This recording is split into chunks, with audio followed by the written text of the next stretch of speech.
So on our stationary barrels, I prefer a hinge lid, hinge top. The other question is, do we want to use a removable top like this, or do we want to use a hinge top lid? That don't really matter.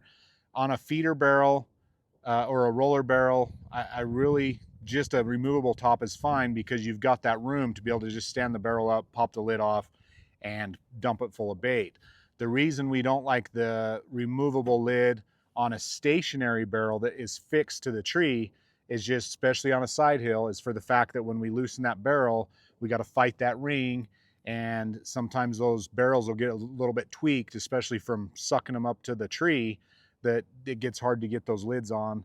And then those rings are kind of finger smashers. You know, if you get your finger in there while you're snapping that ring on, they're just kind of a pain in the butt. So once we get a stationary barrel mounted to the tree, we want to just come in and do a hinge top.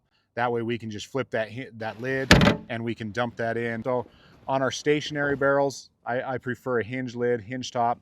But on these roller barrels, these are so much easier to build. They already come with a removable top. And I like the ones with the clamp style lid. You want to be able to snug this tight, or those bears eventually will get this ring off of there.